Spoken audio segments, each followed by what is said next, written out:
con el título ¿Vivimos en los últimos tiempos? O podríamos también llamarle ¿acaso somos realmente la última generación? ¿Es posible, damas y caballeros, que estemos realmente viviendo en los últimos días de la historia? ¿Podría alguien decirnos en qué tiempo particular se encuentra la humanidad?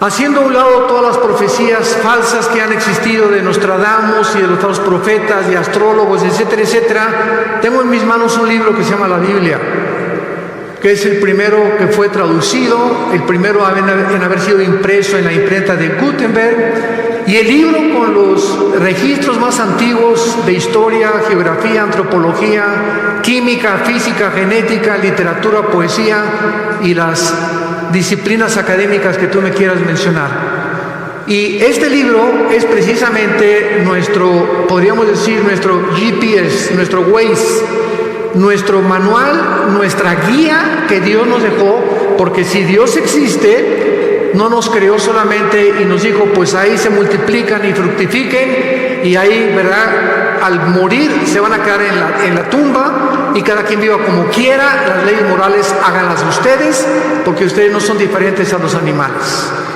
Pero en la Biblia encontramos todo lo contrario a lo que las corrientes filosóficas a través del tiempo han tratado de influir a través de los medios de comunicación, de las universidades, a nosotros y a nuestros hijos, que somos el producto de una evolución, de una selección natural, que no somos diferentes a los animales y que no tiene ningún sentido ni propósito la vida.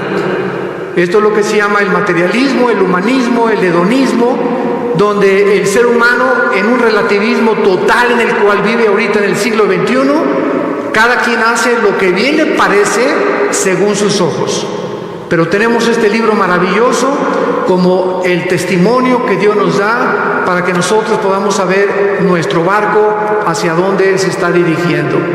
Y al comprobar, como lo vamos a hacer esta mañana, que las profecías de los profetas hebreos de hace cientos y cientos de años anunciaron con muchísima anticipación antes de que llegáramos a la culminación del siglo XX y siglo XXI, que fue en el siglo XX donde entramos ya, como lo vamos a demostrar, a la última generación, demuestra que este libro es verdaderamente la palabra de Dios. Hace 2500 años hubo un profeta llamado Daniel, que cuando el rey Nabucodonosor, rey de Babilonia, que es actualmente la nación de Irak, ahí las naciones que se encuentran actualmente en el mundo, en la Biblia aparecen con otros nombres que fueron cambiados a través del tiempo. Babilonia, ¿verdad?, es ahorita Irak, por eso el presidente de Irak hace algunos años, Saddam Hussein, quería reconstruir Babilonia como lo hizo Nabucodonosor. Irán, por ejemplo, la nación de Irán aparece en la Biblia con el nombre de Persia, porque en 1935 se le cambió el nombre de Persia a Irán, o la República Islámica de Irán. Y así encontramos que geográficamente, históricamente, la Biblia es absolutamente cierta y sin ninguna duda de que haya algo en la Biblia, arqueológico, histórico, genético, físico, que se pueda contradecir. Todo lo contrario. Cada vez que la ciencia avanza, siempre acaba diciendo, y la Biblia tenía la razón. En el libro de Daniel, capítulo 8, por ejemplo, comenzamos a encontrar varias profecías acerca que se le dieron a este muchacho que tenía 17, 18 años cuando fue llevado exiliado a Babilonia o a Irak, hace 2600 años para ser precisos. Y a este muchacho se enfrentó con entidades espirituales que la Biblia le llama ángeles. La Biblia nos revela que estamos rodeados de un mundo invisible, un mundo espiritual, donde entidades espirituales se hacen visibles y toman las formas de seres humanos. La Biblia nos muestra que el mismo Dios, Jehová, en Génesis 18, se hizo humano y se le apareció a Abraham como un ser humano. Y muchas personalidades en la Biblia hablaron y tuvimos enfrente a Dios. Pero como a Dios en su gloria no se le puede ver, Él tuvo que tomar una forma como nosotros para poder tener comunión, caminar con nosotros. Y esto es algo sorprendente en la Biblia, de que estos enviados de Dios hayan podido dar el testimonio de las cosas que nos rodean con cientos de siglos de anticipación. Por ejemplo, en Daniel 8, versículo 17, se le dijo a Daniel: la visión es para el tiempo del fin. O sea, las profecías que se le dieron claramente es para un tiempo del fin. Vayamos a ver más adelante cuál es este tiempo del fin. Versículo 19, y le dijo el ángel: yo te enseñaré lo que ha de venir al fin de la ira, porque esto es para el tiempo del fin. En otras palabras, el mundo va a llegar a un punto de degradación, de depravación moral tan grande que va a acarrear inmediatamente el juicio y la ira de Dios. Y lo que estamos viendo, como lo vamos a ver a continuación, insisto, no son más que síntomas de que estamos en un mundo a punto de naufragar. El planeta Tierra está enfermo con una enfermedad terminal de pulmonía. Todo está infectado, el planeta Tierra está tosiendo, ya tiene un cáncer el planeta Tierra en el agua, en el aire, en la comida, etcétera, etcétera, donde nosotros lo hemos hecho y donde la humanidad, desgraciadamente, muy tarde está tratando con el famoso, ¿verdad?, clima social y cambiar la forma de lo que existe de la atmósfera, porque ya no es tiempo, el mundo se encuentra en un punto en el que ya no tiene regreso. En el capítulo 10 de Daniel, el ángel le vuelve a Daniel a decir en el versículo 14 estas palabras: he venido para hacerte saber lo que ha de venir a tu pueblo en los últimos días, porque la visión es para estos días. Capítulo 12, versículo 4, le dice el ángel a Daniel: Daniel, quiero que estas palabras las selles hasta el tiempo otra vez del fin. Muchos correrán de aquí para allá y el conocimiento se aumentará. Y en el versículo 9, él respondió: anda, Daniel, porque estas palabras están cerradas y selladas hasta el tiempo del fin. Vamos a ver más tarde que esta profecía se cumplió en el siglo XX. Veamos ahora el testimonio de Jesucristo y los apóstoles. ¿Qué fue lo que Jesucristo, mientras estuvo aquí en la tierra hace 2000 años, aportó para poder nosotros tener el conocimiento de que Él quería que supiéramos en qué tiempo nos encontramos? Nadie sabe el día y la hora en el que Él va a regresar. Y cualquier profecía que vean ustedes en las redes sociales, que Jesús viene, tal, o que va a haber un temblor dentro de 2 meses, o que va a pasar esto, son tonterías de personas que quieren atraer a las redes sociales seguidores para causar controversia y pueda despertar en ti la conciencia del interés. Aquí tenemos la Biblia, no tenemos que acudir a las redes sociales para saber qué es lo que está pasando en el mundo. Jesucristo, en el Monte de los Olivos, en el famoso Sermón del Monte, capítulo 24 de Mateo, dijo estas palabras cuando los discípulos le preguntaron, estando sentado en el Monte de los Olivos, diciéndonos: dinos cuándo serán estas cosas y qué señal habrá de tu venida y del fin del siglo. Respondiendo Jesús les dijo: miren que nadie los engañe. Porque muchos vendrán en mi nombre diciendo: yo soy el Mesías, o yo soy la persona enviada por Dios, el Salvador, que va a resolver los problemas de la humanidad. Y a muchos van a engañar. Oirán de guerras y rumores de guerras. Miren que no se turben, porque es necesario que todas estas cosas acontezcan, pero aún no es el fin. Se levantará nación contra nación, reino contra reino, y habrá pestes, hambres y terremotos en diferentes lugares, y todo esto será el principio de los dolores. Damas y caballeros, desde que Caín mató a Abel, hace aproximadamente 6000 años de historia, que es la que la humanidad tiene, de acuerdo a la Biblia, nunca ha habido una época en la historia que no haya habido guerras. De acuerdo al Instituto para la Investigación de la Paz en Suecia y Estocolmo, de los aproximadamente 6000 años que tenemos de historia, solamente han habido 25 años de paz. En 6,000 años de historia del ser humano, solo hemos tenido 25 años de paz. O sea, la historia de nosotros es una historia de guerras. Continuamente, generación tras generación, revoluciones, golpes de Estado, etcétera, etcétera. Pero el ser humano vive contra el ser humano. Somos autodestructivos. El sentimiento de la ambición de tener cada vez más poder, más prestigio, más dinero, lleva al ser humano a un punto donde él se eleva y al llegar allá a la punta del éxito, a la punta de la montaña, descubre que no es Dios y que alcanzaste el éxito, alcanzaste el dinero y comienza el ser humano a descomponerse con drogas, con mujeres, con su sexualidad. Comenzamos a perder completamente la brújula porque no fuimos creados para subir y tener éxito sin Dios. Dios es el único que merece toda la gloria y la adoración de nosotros. Y cuando el ser humano alcanza esta gloria y este éxito sin Dios, el ser humano se descompone. Entonces siempre ha habido guerras. Sin embargo, hasta 1914 tuvo el ser humano el testimonio de entrar a un conflicto internacional de nación contra nación. Fue hasta el siglo XX cuando tuvimos la primera guerra mundial de la humanidad.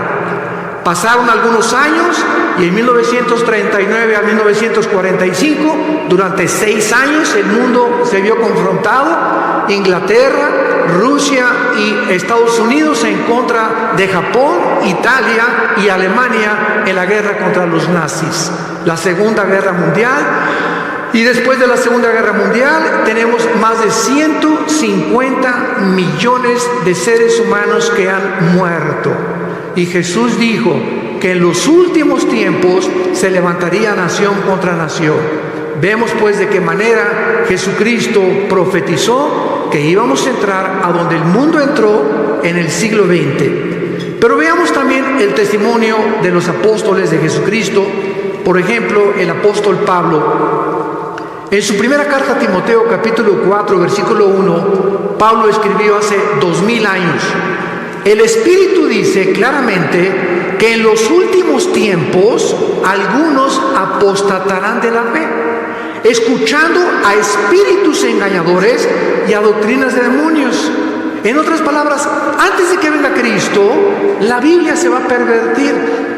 Y habrá muchas personas que van a comenzar a hablar disparates, barbaridades, que van a acarrear el odio precisamente, o van a criticar la Biblia por la causa de 10, 15 o 20 personas que han dado un mal testimonio a través de sus vidas y a través de una teología completamente distorsionada. La Biblia le llama doctrinas de demonios.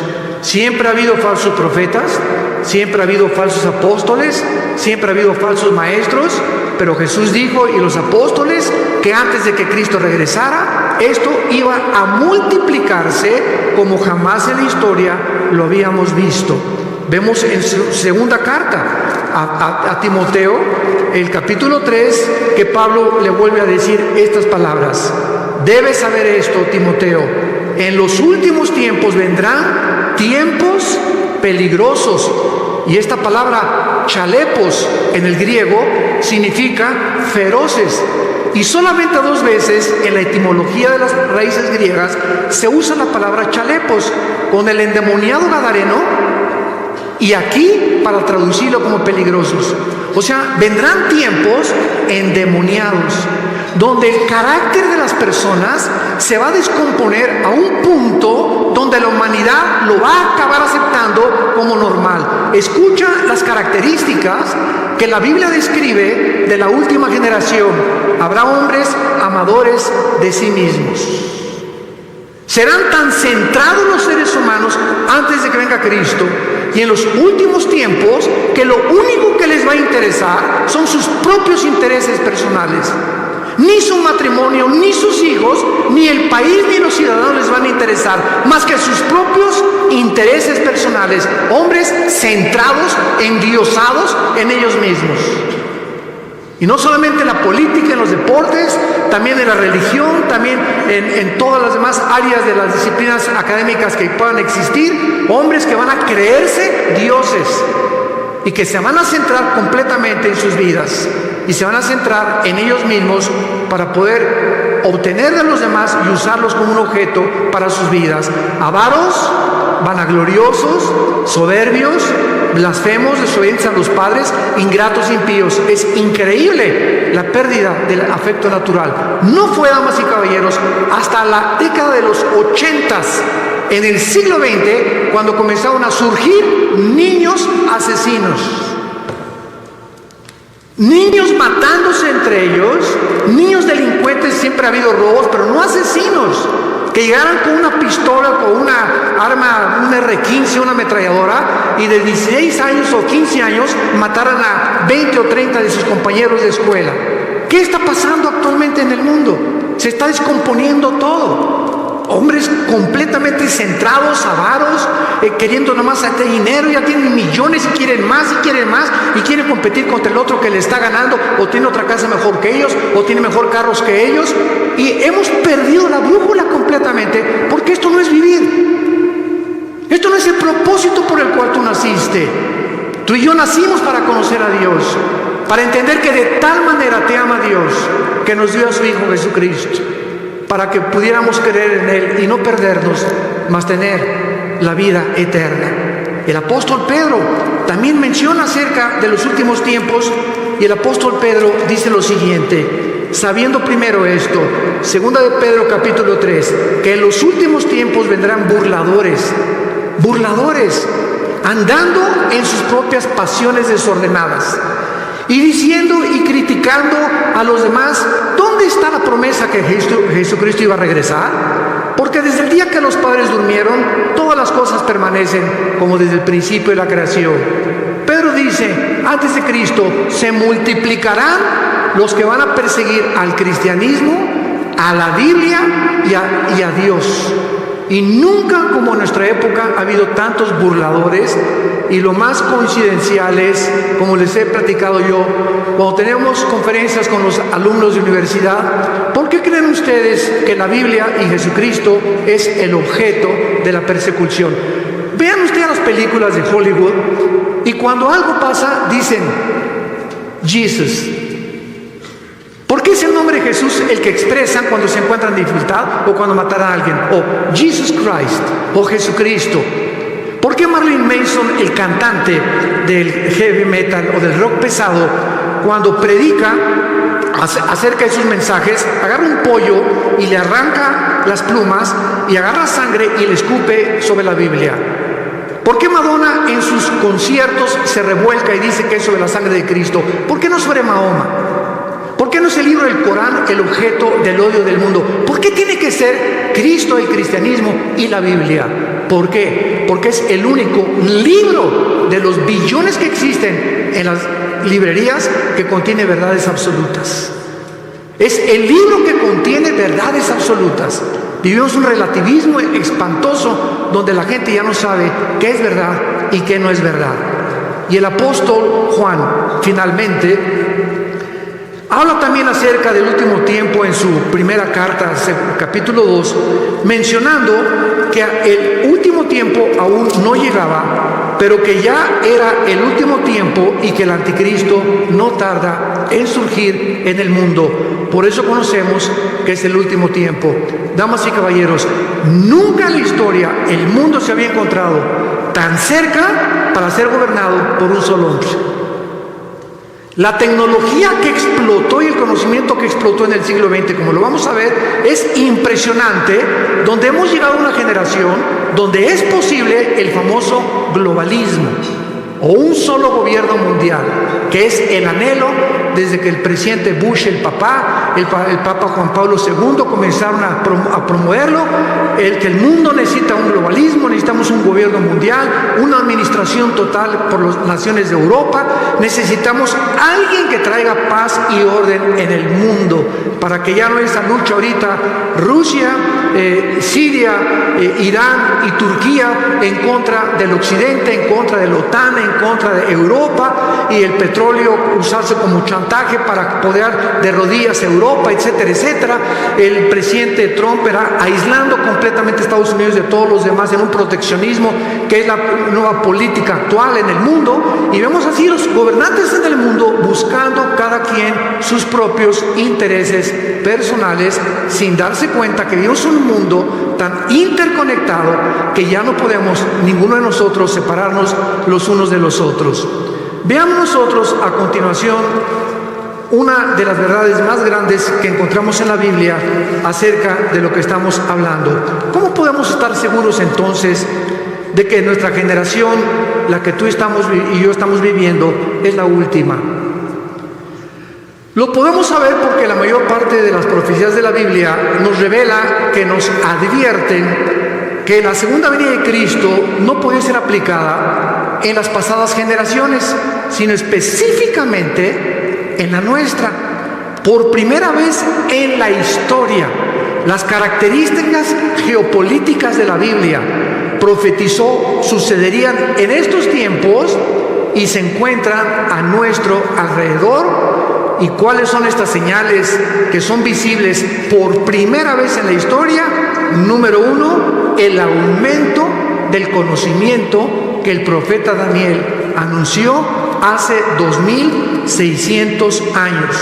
Daniel capítulo 12, versículo 4. Daniel, en los últimos tiempos, muchos correrán de aquí para allá y el conocimiento se aumentará. Veamos a continuación, damas y caballeros, que desde Adán y Eva hasta el siglo XX saltamos del burro al motor de gasolina. Lo que en más de 5.500 años no se descubrió fue en el siglo XX cuando explotó el conocimiento y cuando brincamos del burro al motor de gasolina, por lo que no se inventó o se descubrió en 5.000 años. 1903, los hermanos Wilbur Wright, norteamericanos, realizan la primera tentativa de volar. 1929, Alejandro Fleming, médico, descubre la penicilina. 1945, el doctor Enrico Fermi y el doctor Oppenheimer, italiano e alemán respectivamente, bombardean el uranio 235, produciendo por primera vez lo que se conoce como la fisión nuclear, que dio como consecuencia la construcción de la primera bomba atómica, soltada en el puerto de Hiroshima y Nagasaki, en Japón, en 1945. 1954 es botado el primer submarino nuclear de Estados Unidos. 1957 es lanzado por Rusia el primer satélite al espacio. 1969, el hombre pisa la luna. 1973, la primera plataforma espacial es puesta en el espacio. 1975, se fabrica la primera PC. 1983, los primeros teléfonos celulares. 1991, se desarrolla la red de Internet. En 1913, el primer carro modelo Ford T corría 40 kilómetros por hora. Ahora hay carros que desarrollan 300 kilómetros por hora y naves que desarrollan 3.400 kilómetros por hora. Fue en el siglo XX que se inventaron los focos, la aspirina, los plásticos, la insulina, la televisión, el radio, los trasplantes, el chip de silicio, el rayo láser, el refrigerador, el cine, la píldora anticonceptiva, la lavadora, los teléfonos celulares, el iPhone, el iPad, y ahorita ya está el GX o triple X, no sé qué, el nuevo iPhone, y cada año, cada 2 años, ya la tecnología cibernética y de Internet está obsoleta con la velocidad que el mundo está llegando en el conocimiento. Daniel, en los últimos días y en los últimos tiempos de la humanidad, el conocimiento aumentará. ¿Por qué Dios nos quiere dar esta llave del conocimiento? O sea, ¿por qué fue hasta el siglo XX que todas estas cosas sucedieron? Simplemente para advertirnos y prepararnos para el día final de tu vida y de mi vida. Y si Jesucristo no regresa mañana, el día que tú mueras, Tal vez saliendo en este teatro puedas morir un ataque al corazón, una embolia cerebral, no sé, ninguno de nosotros tenemos comprada nuestra vida. Es un hilo en el cual en cualquier momento se puede romper. Dios no quiere que tú mueras en tus pecados. Dios no quiere que pases la eternidad en un lugar que Jesucristo llamó el infierno. Y te puedes burlar todo lo que quieras, pero estas palabras son fieles y verdaderas. Dios quiere que sepamos en qué tiempo nos encontramos para que preparemos a nuestros hijos, para que preparemos nuestro matrimonio, para que tomemos a Dios en serio. La vida no solamente es hacer dinero y triunfar en los negocios, en el canto, en la belleza, en el deporte, en la publicidad. La vida es alrededor de un hombre llamado Jesucristo. Y si no es el eje de tu vida Jesucristo, vives una vida exactamente igual a la de los animales. Las vacas se levantan en la mañana y duermen, pastan todo el día, comen y cenan y vuelven a dormir. ¿Así es tu vida también? ¿Tienes años haciendo lo mismo? Tus pensamientos simplemente son negocios, dinero, cómo aumentar, y vas a llegar a los 50, a los 60 años de edad y olvidaste tu salud, olvidaste tu alimentación y el dinero que ganaste. Vas a llegar con 5 o 6 enfermedades que no vas a poder disfrutar ni a tus hijos ni a tus nietos, porque no supiste realmente que vivir es un arte, como decían los chinos. Si no aprendes el arte de vivir, has vivido igualito que un animal. ¿Por qué nos abrió Dios el conocimiento a estos tiempos? Porque dice Lucas capítulo 21, versículo 34, Jesús dijo: miren ustedes que vuestros corazones no se carguen de glotonería y embriaguez y de los afanes de esta vida, y venga de repente sobre ustedes ese día. ¿Cuál es ese día? Los tiempos que estamos viviendo. Porque como un lazo vendrá sobre los que habitan la tierra. Velen pues en todo tiempo para que sean tenidos por dignos de escapar de todas estas cosas que vendrán y estar en pie delante del Hijo del Hombre.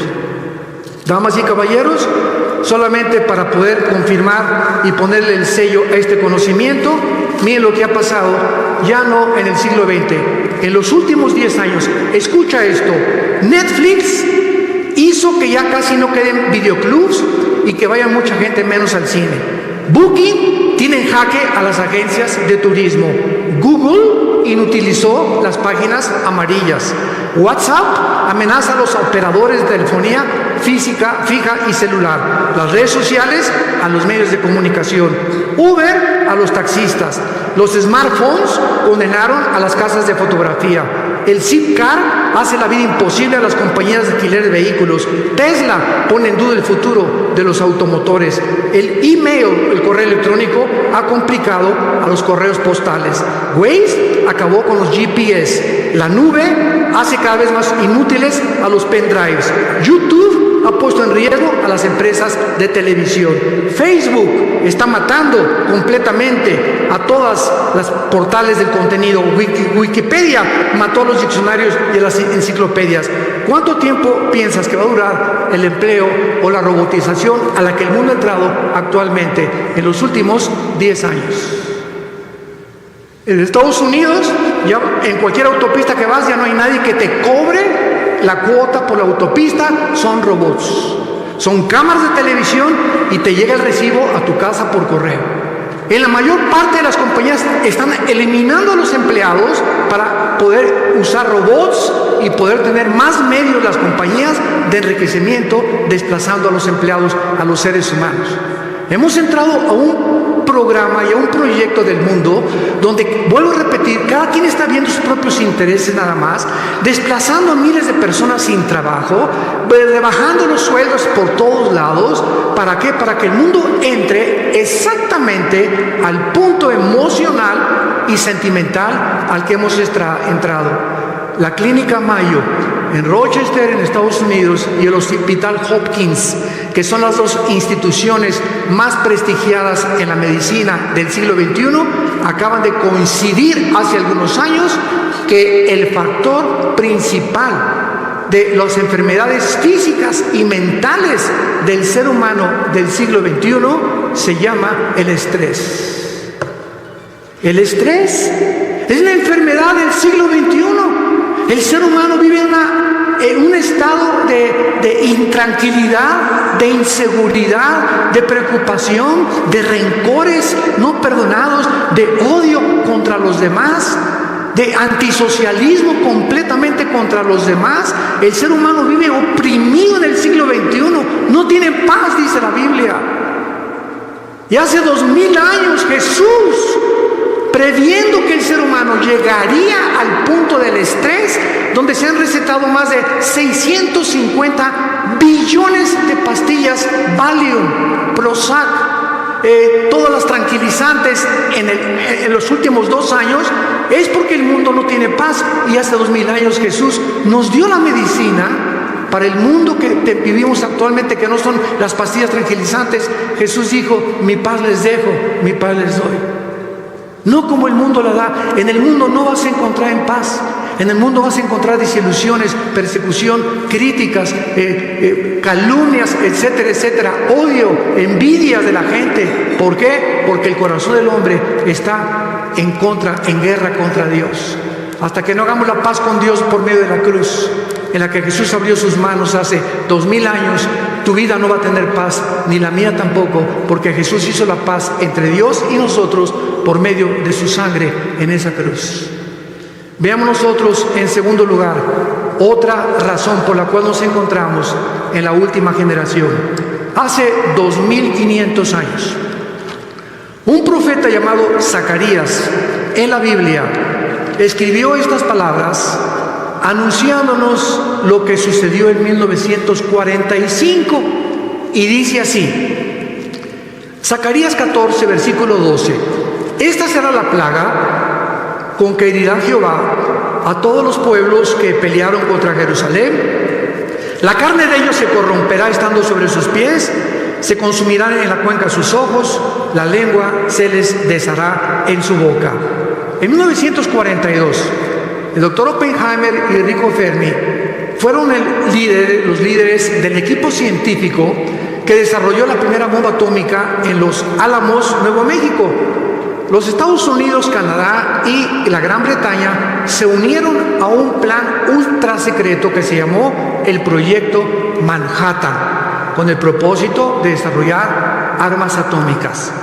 En 1942-43 le mandaron una carta a Alberto Einstein, que años atrás había descubierto la famosa fórmula de la teoría de la relatividad, E igual a mc al cuadrado. La energía es igual a la masa por la velocidad de la luz al cuadrado. Y cuando Einstein recibió la carta invitándolo al Proyecto Manhattan, él le mandó una carta al presidente de Estados Unidos diciéndole: yo no puedo colaborar en un proyecto donde yo estoy seguro que al bombardear el uranio 235 y producir la fisión nuclear, el hombre la va a usar para el beneficio de la humanidad. Yo lo quiero anunciar sin ser profeta, dijo Einstein: esta fisión nuclear se usará para destruirnos y vamos a acabar otra vez como comenzó el mundo, con palos y con piedras, porque estamos a punto de destruirnos. Bueno, el 6 de agosto de 1945, a las 8:15 de la mañana, Estados Unidos lanza a una altura de 500 metros, porque la bomba atómica no cae en tierra y explota a 500 metros de altura, sobre el avión Enola Gay, un bombardero B-52, y pasó Estados Unidos sobre este puerto, sobre Hiroshima, y explotaron la bomba atómica, que medía aproximadamente 3 metros, pesaba 4 toneladas, portaba uranio 235, y la bomba atómica tenía la capacidad nuclear de 20 kilotones. Un kilotón equivale a 1 tonelada de dinamita. 3 días después, el 9 de agosto, sueltan la segunda bomba atómica sobre Nagasaki. El avión B-29 Enola Gay explota y destruye a un radio de aproximadamente 25 kilómetros y mueren más de 150,000 japoneses. Y lo que profetizó Zacarías, que vendría el tiempo cuando habría una explosión donde las cuencas de los ojos se les iban a deshacer y la lengua se les desharía en su boca, cuando ni siquiera la pólvora estaba siendo usada hace 2500 años, sucedió en agosto de 1945. Él estaba anunciando las consecuencias de las radiaciones, porque cada partícula de la bomba atómica tiene 200 sustancias radioactivas. Un minúsculo granito de la bomba atómica que llegue a tus ojos, o que se le metiera a sus oídos, o que entra por las narices o por la boca, es suficiente para producirte cáncer y una muerte en menos de 6 meses. Si estas bombas tenían 20 kilotones o 20 toneladas de dinamita, quiere decirles a ustedes que actualmente la bomba de hidrógeno, que se fabricó en 1952, tiene el potencial de 500 millones de kilotones. Y actualmente los misiles que están en los submarinos Titanium, los submarinos que tiene Rusia apuntando hacia Estados Unidos en el Pacífico y Estados Unidos apuntando hacia Rusia, cada submarino tiene 5 o 6 misiles, y cada misil con el potencial nuclear de poder destruir 3 ciudades en 30 segundos. Damas y caballeros, nunca en la historia ha habido una generación como la que estamos viviendo, en la que podemos ya destruirnos, y cualquier loco es suficiente para que apriete un botón y vuele el mundo entero.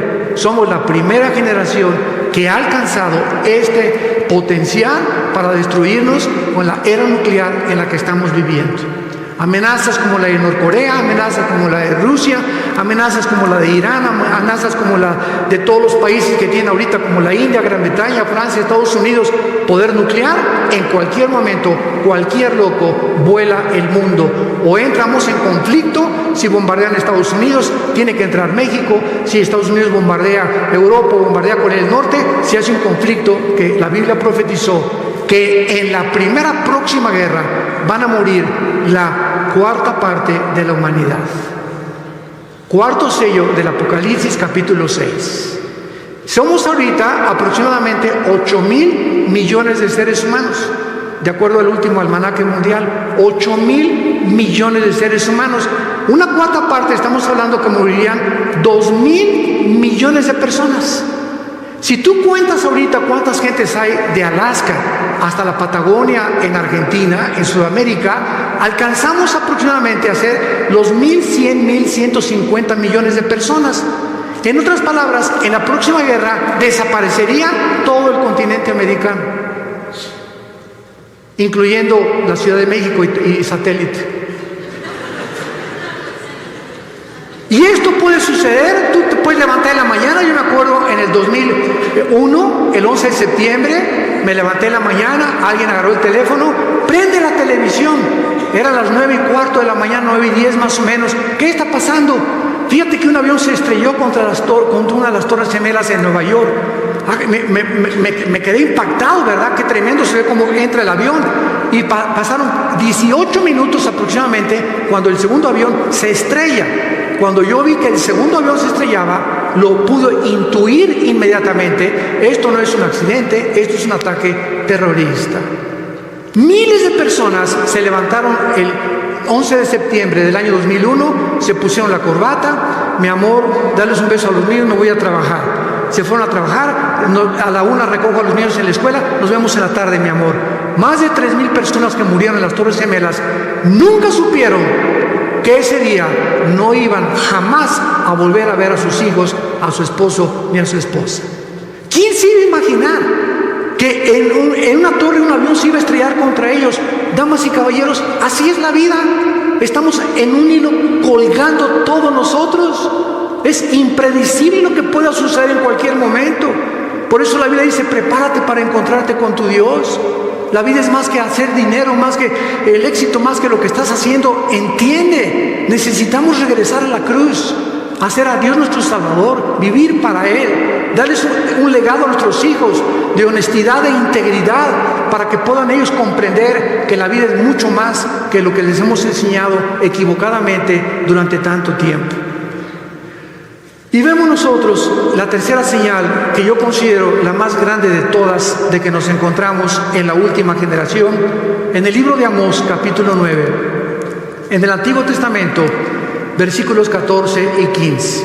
Esto fue escrito hace 2570 años, el libro de Amós, y dice así: traeré del cautiverio a mi pueblo Israel, y edificarán las ciudades asoladas, las habitarán, plantarán viñas, beberán el vino de ellas, y harán huertos y comerán el fruto de ellos, pues los plantaré sobre su tierra y nunca más serán arrancados de su tierra, nunca más serán arrancados de su tierra, que yo les di, ha dicho Jehová, Dios tuyo. Cuando el último de los zares, antes de que entrara el comunismo en Rusia por Lenin, Nicolás II, le preguntó a un misionero cristiano: dame una prueba de que Dios existe. Este misionero le contestó y le dijo al zar Nicolás II una sola palabra: te voy a dar una sola palabra para demostrar que Dios existe. Y entonces el misionero le dijo la palabra Yisrael, Israel. Y el zar se quedó estupefacto, con muchos de ustedes. ¿Qué tiene que ver Israel con la existencia de Dios? Los judíos han sido la única civilización en la historia del mundo, la única que después de haber sido expulsados de su tierra, en el año 70 después de Cristo, cuando el general Tito romano acabó y destruyó Jerusalén, no dejando piedra sobre piedra, son la única civilización en la historia sobre los egipcios, sobre los asirios, sobre todos los babilonios, los griegos, etcétera, etcétera, que regresaron a su tierra el 14 de mayo de 1948 y en 2000 años no perdieron su lenguaje, no perdieron su gobierno, no perdieron su religión. ¿Qué fenómeno es este de Israel? ¿Y por qué Israel ha sido la nación que más odio ha suscitado durante todos estos últimos 2000 años de historia? ¿Por qué España los expulsó en 1549 de España? ¿Por qué los expulsaron de otras naciones? ¿Por qué se les siguen persiguiendo? ¿Y por qué Israel hoy, en este mes de septiembre del 2018, es la nación con los avances científicos y tecnológicos más grandes de toda la humanidad? ¿Por qué Israel, de los premios Nobel que se han dado, ha ganado el 63% de los premios Nobel han sido judíos?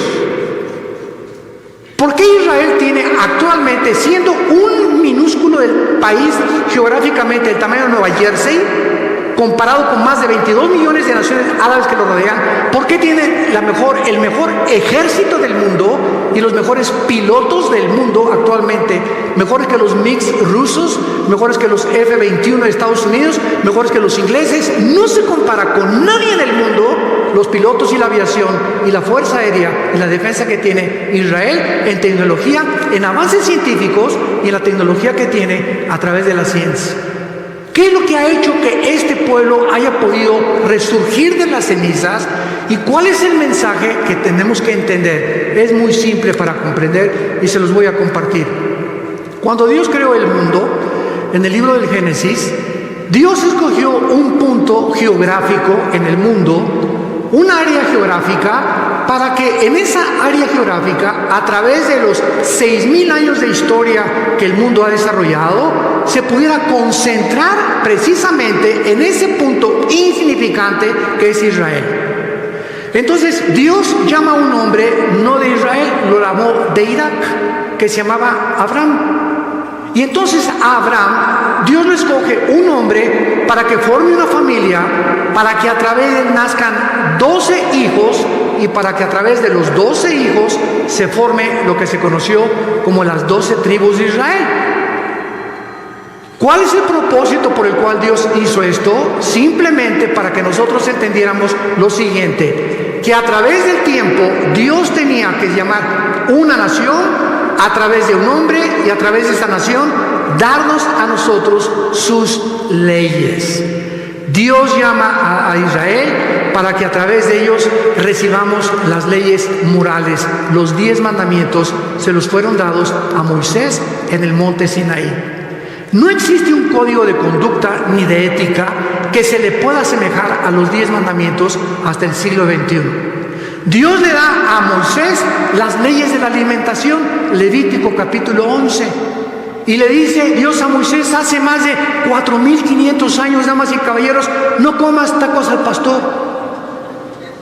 no coman carne de puerco. Y hasta el siglo XX se descubre una sustancia que forma parte de las grasas y que se le bautizó con el nombre de colesterol, que es algo en nuestras venas que circula toda la sangre. Tú comes grasas, se te van cerrando las arterias, el corazón bombea con más dificultad y sobrevienen los ataques cardíacos. ¿Por qué? Porque tienes el colesterol demasiado elevado. Dios le dijo a Moisés que las azúcares podían producir un estado en el ser humano que podía llevarlo a la muerte. Y se descubrió hace menos de 25 o 30 años los famosos triglicéridos, que se pueden conocer como la gasolina que tenemos en exceso. Comes demasiado Coca-Cola, toma Coca-Cola y te van a enterrar la semana que entra. No hay más azúcar que en la Coca-Cola, es la bebida más venenosa y la más terrible que pueda una persona consumir. Todas las bebidas de lata, todo es absolutamente químico. Y estos azúcares destruyen el sistema inmunológico. Entonces te enfermas de cualquier cosa por las grasas y las azúcares. La Biblia hace más de 4.500 años. ¿Quién le dijo a Moisés los secretos de lo que podíamos comer y lo que no podíamos comer? No comas conejo, dijo Dios. Le dijo a Moisés, no coman langosta, no coman más que peces o pescado del mar. Y ahora se descubre que los camarones altísimos en colesterol, la langosta, que es la más cara en el restaurante, es la que más daño nos hace. Increíble. Esta es la razón por la cual Dios tenía que llamar a un pueblo, y Dios llamó a Israel. Y si hubiera llamado a los mexicanos, los guatemaltecos, ¿y por qué no a nosotros?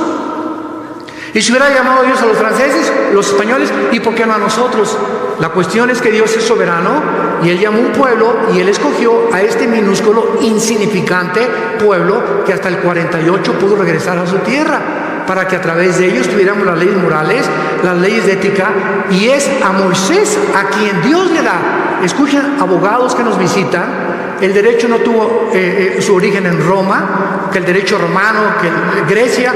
El derecho fue establecido y los principales artículos del derecho fueron dados a Moisés hace más de 4.500 años en el libro de Deuteronomio, capítulo 1. Quiero leerte lo que Dios le dijo a Moisés, si eres abogado, hace 4.500 años. Escucha estas palabras. Dios le dice a Moisés, manda a tus jueces que entre tus hermanos juzguen justamente, entre el hombre y su hermano y el extranjero. No hagan distinción de persona en el juicio. Así al pequeño como al grande oirán. No tengan temor de ninguno, porque el juicio es de Dios, y la causa que les fuere difícil la traerán a mí y yo lo oiré. Dios establece el principio de lo que se conoce actualmente y es el símbolo de la abogacía: la mujer con los ojos vendados, con una espada en la mano y una balanza en la mano izquierda. ¿Qué implica esto? Que el que imparte justicia, llámese ministerio público, llámese diputado, llámese senador, gobernador o presidente de la república, no puede ver nadie a quien está juzgando, si es rico, si es pobre, si es ciego, si tiene dinero, si tiene influencias o no tiene influencias. El juicio tiene que impartirse de una forma equitativa, sin ver a la persona que estamos juzgando. La espada representa la justicia y la balanza, el balance con el cual tenemos que juzgar. Dios estableció esto antes que Roma. Dios estableció las leyes morales, las de la comida y las de los gobiernos civiles, antes de que nosotros pudiéramos ni siquiera formar los gobiernos. Aquí está todo en la Biblia, la palabra de Dios. Pero regresamos con Israel. En la profecía de Amós le dice Dios: regresarán ustedes del cautiverio y edificarán las ciudades, las habitarán y plantarán el vino de ellas. En el año 70 después de Cristo, el emperador Domiciano, después de Vespasiano, padre del general Tito romano, llega a Jerusalén y arrasó Jerusalén. Desde el año 70 hasta el 14 de mayo de 1948, los judíos fueron dispersados por el mundo entero. Y ahorita hay judíos que son mexicanos. El apellido Pérez, por ejemplo, es judío, no es de Xochimilco. González, casi todos que terminan en EZ tienen origen judío. Hay judíos que no lo saben, mexicanos, guatemaltecos, hondureños, españoles, etcétera, etcétera, porque se mezclaron con el mundo entero, las 10 tribus principalmente de Israel. Y el 14 de mayo, después de la Segunda Guerra Mundial, cuando el mundo ve los horrores de los nazis y lo que hicieron con los judíos, que mataron a más de 6 millones, hasta este momento los mismos sociólogos, los psiquiatras, los psicólogos, los neurólogos no han podido, en todos los libros que he leído y que he buscado, que nadie tiene la respuesta. ¿Por qué Hitler, teniendo de enemigos a los ingleses, a los americanos y a los rusos en el este, se olvida de sus verdaderos enemigos y se voltea con un pueblo que no tenían armas, que no tenían defensa, que no tenían nada, que se llaman los judíos, con un odio, como decimos en México, odio jarocho? Y ven para acá Himmler, la solución final, campos de concentración. ¿Por qué veía Hitler a los judíos como el enemigo más grande del nazismo? Cuando no tenían ni nación. ¿Qué fue lo que movió a este hombre a desarrollar el proyecto de la solución final? Nadie te lo contesta más que la Biblia. Hitler era una persona que tenía contacto con demonios. Himmler era una persona que asistía completamente a reuniones de brujería. Les hicieron limpias a ellos. Tenían un contacto impresionante con el mundo del ocultismo. Y casi todos los budistas que encontraron en la Segunda Guerra Mundial, cuando el general Douglas MacArthur llega a Berlín y encuentran a Hitler que se mata y que se suicida con Eva Braun, su esposa, estaban cadáveres de monjes budistas en Berlín, ahí junto, enterrados, y otros en las calles. Y la pregunta es, ¿por qué Hitler mandó traer a los monjes budistas a Alemania?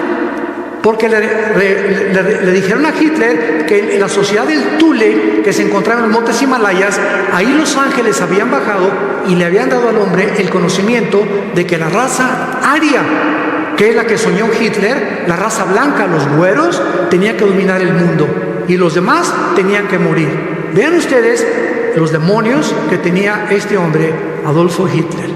Y la Biblia nos explica por qué desde antes de que los judíos regresaran a su tierra, Satanás, Lucifer, el Dios de este mundo, ya sabía el potencial que si los judíos sobrevivían a la Segunda Guerra Mundial, iban a comenzar a desarrollar las últimas profecías de los tiempos que estamos viviendo. Y en 1945, la Liga de las Naciones, que antes era la ONU, declaran casi 20 votos contra 12 que los judíos regresen a su tierra. El 14 de mayo de 1945, a las 5:30 de la mañana, David Ben Gurión, el primer ministro de Israel, declara ante los medios de comunicación: somos un Estado libre e independiente después de casi 2000 años. 20 minutos después que Ben Gurión acaba su discurso, los atacan por primera vez los árabes. Y de ahí tenemos la guerra del 73, del 65, la guerra de los 6 días, que ha sido el milagro más grande de la milicia, la guerra de Yom Kippur, y hasta este momento están rodeados ahorita en el Líbano, Hezbollah, el grupo terrorista, tiene más de 150,000 misiles que podrían aventar sobre Israel en cualquier momento, pero los escudos antimisiles que Israel ha desarrollado, que ni Estados Unidos ha logrado tal perfección tecnológica, impiden que puedan destruirlos. Y los aviones que las 24 horas del día los israelíes patrullan el cielo para estar vigilando que puedan sobrevivir. Y dice la Biblia: los traeré del cautiverio. Ponle en tu Biblia, 14 de mayo del 48 se cumplió Amós 9, versículo 14. Pero no nos quedamos ahí. A continuación dice: edificarán, plantarán y beberán el vino de ellos. Damas y caballeros, en 1948, cuando los judíos regresaron a Israel, no había un solo olivo plantado, no había un solo árbol plantado, era un desierto completamente. En menos de 4 años, en 1952, Los judíos desarrollan la obra de la ingeniería hidráulica más portentosa, comparado solamente a los jardines colgantes del rey Nabucodonosor de Babilonia, que nadie sabe hasta ahorita cuál fue el secreto de Nabucodonosor para los jardines que fueron la séptima maravilla del mundo. Los judíos desarrollan la plantación de 6 millones de olivos, uno por cada uno que mató los nazis en la Segunda Guerra Mundial. Los plantaré sobre su tierra, beberán fruto y beberán el vino de ellos, y un desierto se convierte en un paraíso, en un huerto del Edén, en 4 años. Y desde el 52 hasta nuestros días, ¿cuántas naciones están tratando de aplastarlos para conquistar el Medio Oriente y echarlos al mar Mediterráneo? Todos los que están a su alrededor, pero la Biblia dice, nunca más serán arrancados. La sobrevivencia de Israel es la prueba más grande que Dios, el Dios de la Biblia, es el Dios único y verdadero. Es el Dios y Padre de Jesucristo, el Dios y Padre de Abraham, de Isaac y de Jacob. Y esta es la razón de la envidia del mundo entero, porque el ser humano envidia a los que prosperan. En Latinoamérica vino la corriente famosa del imperialismo. No es que los pobres en Latinoamérica comenzaron a desarrollar el socialismo, el comunismo, porque son los ricos. Derrotamos a los imperialistas, ellos son los culpables de esta pobreza. Damas y caballeros, el comunismo fue un fracaso. ¿Qué pasó en el 60? ¿Qué fue lo que hizo Castro con Cuba? Derroquemos a Batista, el comunismo, y a los 2 años salieron peor todavía. No hay un sistema de gobierno. Es una mentira la famosa teoría del proletariado y la burguesía de Carlos Marx. No ha funcionado. Estamos buscando como locos, como niños, cuál funciona, qué es lo que realmente cuál gobierno, el comunismo, democracia, monarquías, etcétera, etcétera. Y vamos a seguir ahora así, como dijo en México, como Don Teofilito, dando palos de ciego, porque solamente Dios nos puede decir cómo podemos gobernarnos. El hombre no tiene la capacidad de resolver problemas que van más allá de la capacidad que tenemos para resolverlos. No somos dioses, damas y caballeros. Y Dios te invita en esta mañana a que vengas a la cruz, a que te des cuenta que nuestros días están contados. Se viene sobre el mundo una nube como no nos imaginamos. Vienen catástrofes, explosiones, erupciones, tsunamis, tornados, huracanes, terremotos como nunca los habíamos presenciado antes. Síntomas que los caballos del Apocalipsis ya se encuentran en el cielo. Ya están los cascos del Apocalipsis listos a entrar en un terror, en una ola de terror como el mundo jamás la ha visto. Y la Biblia dice que tú no tienes por qué estar aquí cuando estas cosas sucedan. He venido, dijo el Señor Jesucristo, para que tengan vida y para que la tengan en abundancia y sean tenidos por dignos de escapar las cosas que vendrán sobre este mundo. Dios te ha hablado en esta mañana. Dios te pide que vengas a la cruz, que veas a su Hijo con los brazos abiertos, diciéndote que te ama. Dios te ama. Dios te ama. Y dio su vida por ti en la cruz. Y Él quiere que nosotros nos volvamos a Él. No somos dioses, hemos hecho el ridículo como administradores de este mundo y tenemos que entender que solo en Él está la respuesta de por qué nosotros vivimos, existimos y por qué vamos a morir. Les pido por unos instantes que inclinen su cabeza ahí desde tu lugar, y a los que ustedes bien les parezca, a los que sientan en su corazón, en su conciencia que estas palabras son fieles y verdaderas, dile tal vez por primera vez en tu vida esto a Dios. Ahí desde tu lugar, dile estas palabras: Señor mío y Dios mío, yo te pido perdón por mi vida. Sé que jamás podría pagar por mis pecados, pero creo que en esa cruz, ahora en la Biblia he descubierto que tú mandaste a tu Hijo Jesucristo a pagar por mí la cuenta pendiente que tenía yo de pecado. Contigo Él la pagó con su sangre preciosa. Él dio su vida por mí, el santo por el pecador, el justo por el injusto. Oh Dios, ahora entiendo que esto se llama gracia, que sin merecerlo me aceptas tal como soy de pecador. Señor Jesús, creo que en esa cruz abriste tus brazos por mí y que a través de tu muerte me aceptas, aunque yo no lo merezca. Te pido que entres a mi corazón, porque creo que a los 3 días te levantaste de la muerte, venciste la tumba para darme la esperanza en este instante que si tú volviste a vivir y tú eres la resurrección y la vida, yo también al morir no cesará mi existencia, continuaré viviendo junto contigo por toda la eternidad. Gracias por esta esperanza, gracias Señor por tan grande perdón, y entra a mi corazón como mi Señor